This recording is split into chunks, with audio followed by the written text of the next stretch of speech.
जय श्री राधे। बहुत स्वागत है आपका न्यूज 24 के यूट्यूब चैनल और फेसबुक पेज पर। मित्रों, मैं हूं हरि गोपाल शर्मा। आज के टॉपिक में हम बात करेंगे सावन शिवरात्रि के बारे में। क्या है सावन शिवरात्रि की महिमा, किस तरह से भगवान शिव की कृपा पाई जा सकती है, और एक विशेष प्रयोग बताएंगे कि यदि आपके वैवाहिक जीवन में सुख शांति नहीं है, यदि आपके घर में सुख शांति समृद्धि नहीं है, कलह का वातावरण रहता है, तो सावन की शिवरात्रि में भगवान शिव का किस तरह अभिषेक करें जिससे कि घर में सुख शांति समृद्धि आए और आपके वैवाहिक जीवन में यदि बाधाएं आ रही हैं तो वो भी निपट जाएं। तो शुरू करते हैं सावन शिवरात्रि। मित्रों, हमारे शास्त्रों में शिवरात्रि का व्रत विशेष व्रत बताया गया। फाल्गुन मास की जो शिवरात्रि है उसको महाशिवरात्रि कहते हैं। इस महाशिवरात्रि से कई कथाएं जुड़ी हुई हैं। शास्त्र कहते हैं कि इसी दिन शिवलिंग का प्राकट्य हुआ, इसलिए महाशिवरात्रि का पर्व मनाया जाता है। दूसरी कथा के अनुसार महाशिवरात्रि के दिन भगवान शिव और पार्वती का विवाह हुआ, इसलिए महाशिवरात्रि का पर्व मनाया जाता है। एक तीसरी कथा के अनुसार महाशिवरात्रि के दिन भगवान शिव ने सृष्टि का प्रलय करके नव सृष्टि का सृजन किया था, इसलिए महाशिवरात्रि का पर्व मनाया जाता है। प्रत्येक महीने में एक शिवरात्रि व्रत आता है। फाल्गुन मास की शिवरात्रि महाशिवरात्रि कहलाती है, लेकिन प्रत्येक महीने में चतुर्दशी तिथि शिवरात्रि पर्व के रूप में मनाई जाती है। महाशिवरात्रि की तरह ही सावन की शिवरात्रि का विशेष महत्व है। जो भगवान शिव के भक्त हैं वो इस शिवरात्रि का भी विशेष रूप से इंतजार करते हैं। महाशिवरात्रि के दिन जिस तरह हम भगवान शिव और पार्वती की आराधना करते हैं, उसी तरह सावन मास की जो शिवरात्रि है, जो 19 जुलाई को है, रविवार का दिन है, वो भी विशेष पर्व है। चातुर्मास का पहला महीना सावन का महीना है। सावन का हर दिन पर्व की तरह मनाया जाता है।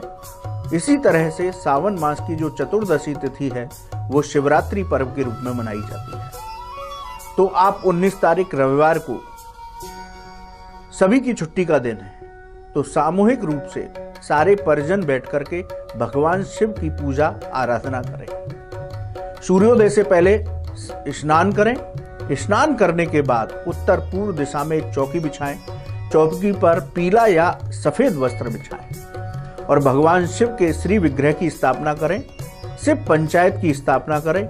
शिवलिंग की स्थापना करें और स्थापना करने के बाद पंचामृत से उनका अभिषेक करें, उनको चंदन लगाएं, उनको बेलपत्र चढ़ाएं, तो आपको और आपके परिवार में सुख शांति समृद्धि का वास होगा। किसी योग्य ब्राह्मण को बुला करके घर में रुद्राष्टाध्यायी का पाठ करें, रुद्राभिषेक करें, तो घर में सुख शांति समृद्धि आएगी। यदि आपके वैवाहिक जीवन में कोई बाधा आ रही है तो सामूहिक रूप से सारे परिजन बैठ करके भगवान शिव का रुद्राभिषेक करें, तो घर में सुख शांति समृद्धि के साथ, शांति के साथ भगवान शिव की कृपा अनवरत बरसती रहती है।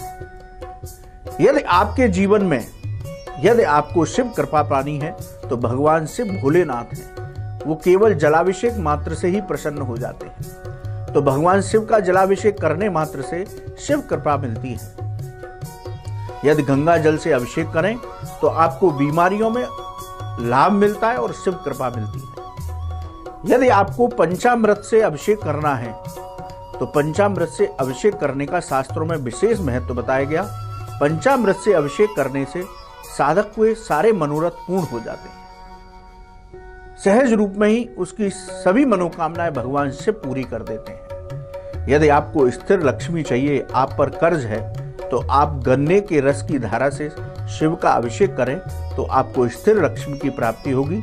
यदि आपके ऊपर कोई कर्ज है तो वो भी खत्म हो जाएगा। यदि आपको मकान, वाहन और यदि आप पशुओं का शौक रखते हैं, घोड़ा आदि पालने का शौक रखते हैं, तो आप दहीस की धारा से भगवान शिव का अभिषेक करें तो आपको मकान, वाहन का सुख प्राप्त होगा। यदि आपको संतान प्राप्ति नहीं हो रही है तो भगवान शिव का अभिषेक गाय के दूध की जलधारा से करें, गाय के दूध की धारा से करें तो आपको संतान प्राप्ति होगी। यदि वंश वृद्धि नहीं हो रही तो घी की धारा से अभिषेक करें तो आपके घर में वंश वृद्धि होगी। यदि आपको शत्रु परेशान करते हैं तो सरसों के तेल की धारा से शिव का अभिषेक करें तो इस शिवरात्रि पर आपके सारे शत्रुओं का शमन भगवान शिव कर देंगे। शिव का अभिषेक करने के बाद ओम नमः शिवाय मंत्र की अनवरत माला जप करते रहें। व्रत पूर्वक महाशिवरात्रि का पर्व मनाना है। यदि आपको रोग परेशान करते हैं तो आप महामृत्युंजय मंत्र का अनवरत पूरे दिन जप करते रहिए। देखिए, जो दो विशेष मंत्र हैं, जैसे ओम नमः शिवाय भगवान शिव के श्रीमुख से स्वयं प्रकट हुआ, इसी तरह से जो महामृत्युंजय मंत्र है वो भी भगवान शिव के श्रीमुख से प्रकट हुआ है। तो ये दोनों अमोघ मंत्र हैं। इन दोनों मंत्रों में से जिस मंत्र की आप माला चाहें अपनी सामर्थ्य के अनुसार जप करें तो आपको भगवान शिव की इस शिवरात्रि पर विशेष कृपा प्राप्त होगी। शास्त्र कहते हैं कि शिवरात्रि पर और विशेष रूप से सावन की शिवरात्रि पर भगवान शिव का अभिषेक, उनके मंत्रों का जप करने से साधक को दैहिक, दैविक और भौतिक सभी कष्टों से मुक्ति मिल जाती है। तो हम सभी पर देवादिदेव महादेव की कृपा बनी रहे। जय शिव। नमस्कार, मैं हूं मानक गुप्ता। अगर आपको हमारा ये वीडियो पसंद आया हो तो इसे लाइक और शेयर जरूर करें और हाँ, हमें सब्सक्राइब और फॉलो करना ना भूलें ताकि आप देश और दुनिया की कोई खबर मिस ना करें। तो जुड़े रहिए हमारे साथ और देखते रहिए न्यूज़ 24।